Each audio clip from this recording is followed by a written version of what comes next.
Sir, क्या मैं बाबर का स्पोक्स पर्सन हूं? क्या मैं जिना का स्पोक्स पर्सन हूं? क्या मैं औरंगजेब का स्पोक्स पर्सन हूं? बताइए सर, आखिर मैं कहां तक आप मुझे लेकर जाएंगे?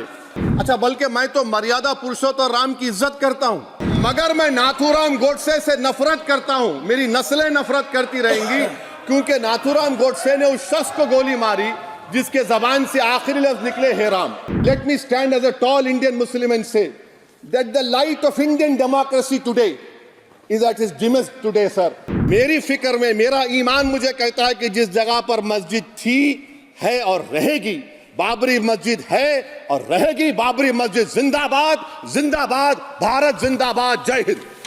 तो मैं ये पूछना चाह रहा हूं कि क्या मोदी सरकार एक समुदाय, एक मजहब की सरकार है या पूरे देश के मजाहिब को मानने वालों की सरकार है? जिसको नहीं मानते उनकी सरकार है? हमको बता दीजिए, क्या मोदी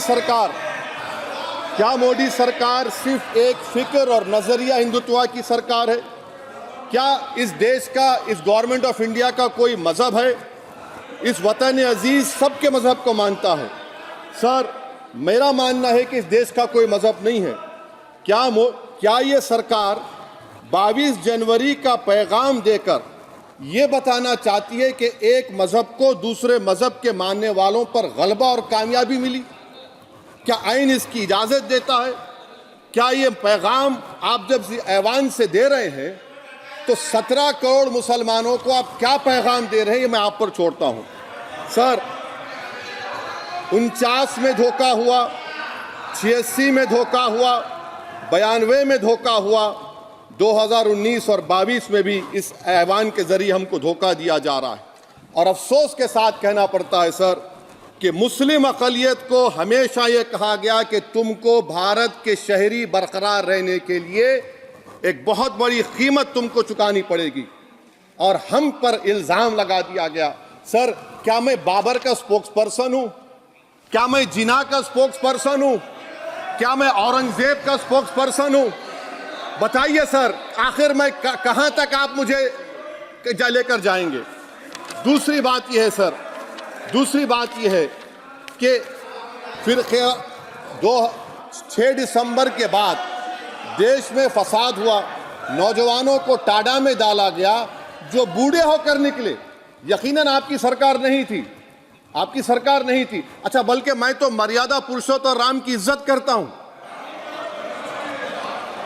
मगर मैं नाथूराम गोडसे से नफरत करता हूं। मेरी नस्लें नफरत करती रहेंगी, क्योंकि नाथूराम गोडसे ने उस शख्स को गोली मारी जिसके जबान से आखिरी लफ्ज निकले हे राम।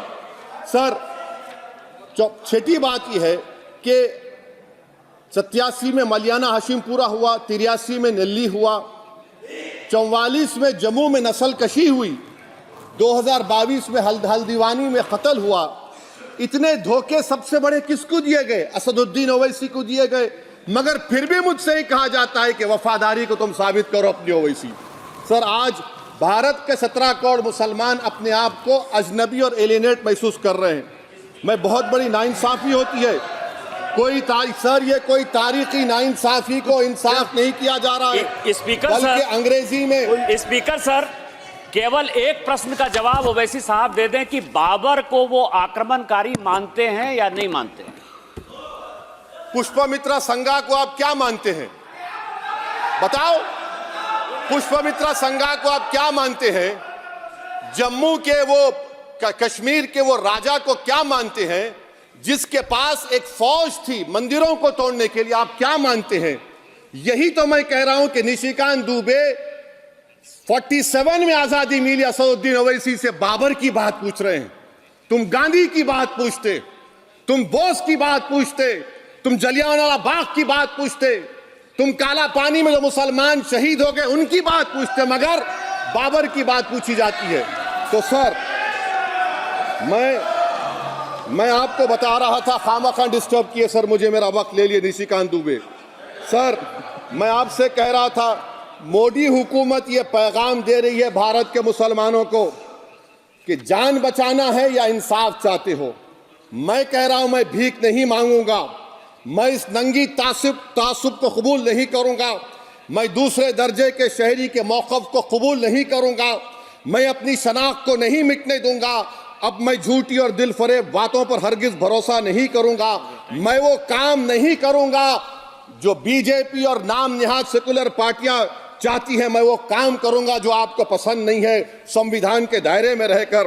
सर, कंक्लूजन में मैं आपको बताना चाहता हूं कि आज इस देश को किसकी जरूरत है। इस देश को अयोध्या में, तारीख शायद नहीं पढ़ते होंगे, मौलाना अमीर अली कौन थे, पुजारी बाबा रामचरण दास कौन थे, अयोध्या के पुजारी थे। दोनों ने मिलकर अंग्रेजों के खिलाफ जंग लड़ी थी और दोनों ने, अंग्रेजों ने इनको गिरफ्तार किया और एक पेड़ पर मौलाना अमीर अली को और पुजारी रामचरण दास को फांसी दे दी गई। देश को इनकी जरूरत है। देश को शंभू प्रसाद, अचन खां, ये राजा देवी बख्श सिंह के फौज में थे, अंग्रेजों से मुकाबला किया, मुसलमान की लाश को जला दिया गया और शंभू प्रसाद को दफना दिया गया। इस देश को यह जरूरत है। देश को बाबा मोदी की जरूरत नहीं है। आज भारत को अयोध्या के मौलाना अमीर अली और रामचरण दास, अचन खान, शंभू खान की जरूरत है। सर, मैं अभी सुन रहा था ये नाम निहाद सेकुलर पार्टियों के बयानात को। क्या होता है सर, आप, खत्म कर रहा हूं, क्या होता है सर, जब काजी साहब गवाहों को लेकर दुल्हन के पास जाते कि तुमको निकाह कबूल है, तो दुल्हन शर्मा के खामोश बैठ जाती। तो इनकी खामोशी रजामंदी की अलामत है। जी जी। तो सर, मैं खत्म करने से पहले ये बताना चाह रहा हूं कि जब वजीर आजम जवाब देंगे तो क्या वो भारत के 140 करोड़ जनता के लिए जवाब देंगे या फिर सिर्फ हिंदुत्व की फिक्र रखने वालों का जवाब, मैं खत्म कर जवाब देंगे।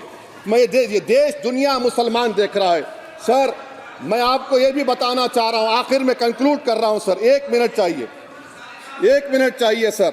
सर, मेरा मानना यह है कि आज मैं बहैसियत एक भारत के गयूर मुसलमान के, let me stand as a tall Indian Muslim and say that the light of Indian democracy today is at its dimmest today, sir. Sir, in conclusion, मेरी फिक्र में, मेरा ईमान मुझे कहता है कि जिस जगह पर मस्जिद थी, है और रहेगी, बाबरी मस्जिद है और रहेगी, बाबरी मस्जिद जिंदाबाद, जिंदाबाद, भारत जिंदाबाद, जय हिंद।